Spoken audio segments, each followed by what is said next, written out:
របៀបដាក់ប៊ូតុងបកប្រែភាសាបរទេសនៅលើ Facebook វីដេអូនេះខ្ញុំនឹងធ្វើការបង្ហាញបងប្អូនពីរបៀបដាក់ប៊ូតុងបកប្រែជាភាសាខ្មែរនៅលើ Facebook អញ្ចឹងដំបូងយើងគ្រាន់តែធ្វើការចូល Facebook យើងចុចជាមួយនឹង profile Facebook របស់យើង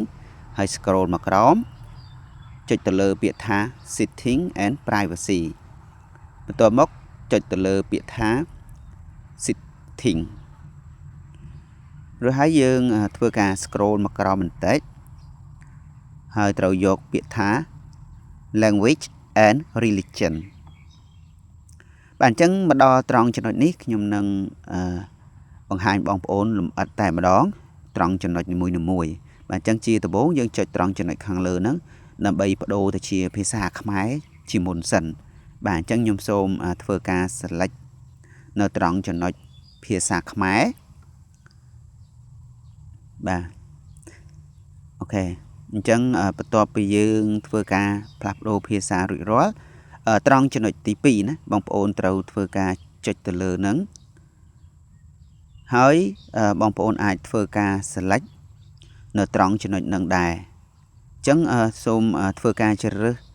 នៅភាសាខ្មែរណាបើសិនជាឃើញភាសាបរទេសបែបនេះបងប្អូន scroll មកក្រោមបន្តិចបាទអញ្ចឹងយើងយកពាក្យថាខ្មែរបាទអញ្ចឹងយើង select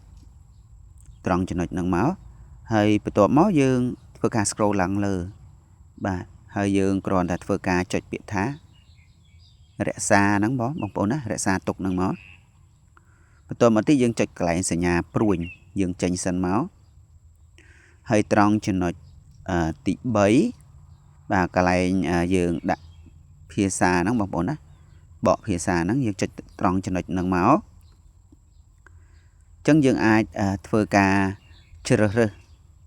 បាទត្រង់ចំណុចហ្នឹងបើសិនជាបងប្អូនឃើញមានភាសាខ្មែរឬក៏ភាសាបរទេសអញ្ចឹងត្រង់ចំណុចហ្នឹងសូមចុចពាក្យខ្វែងបន្ទាប់មកទៀតយើងចុចពាក្យថារក្សាទុកបាទអញ្ចឹងបន្ទាប់មកយើងចេញសិនបាទអូខេអញ្ចឹងខ្ញុំសូមអូស Facebook ចេញតែម្ដងបន្ទាប់មកទៀតខ្ញុំនឹងចូលទៅកាន់ Facebook អញ្ចឹងសម្រាប់បងប្អូនដែលមើលព័ត៌មានជាភាសាបរទេសណាហើយចង់ឲ្យបកជាភាសាខ្មែរបងប្អូនមើលបាទយើងអាចធ្វើការចុចកន្លែងខាងក្រោមហ្នឹងដើម្បីវាធ្វើការបកប្រែជាភាសាខ្មែររបស់យើងតែម្ដងអញ្ចឹងបន្ទាប់ពីយើងធ្វើការ select ឬក៏ផ្លាស់ប្ដូរភាសារួចរាល់ណាបាទអូខេអញ្ចឹងយើងអាចតាមដានព័ត៌មានខាងបរទេសបានហើយ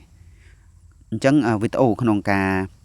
ចែករំលែកបងប្អូនពីរបៀបក្នុងការដាក់ប៊ូតុងបកប្រែជាភាសាខ្មែរគឺមានត្រឹមតែប៉ុណ្្នឹងទេអរគុណ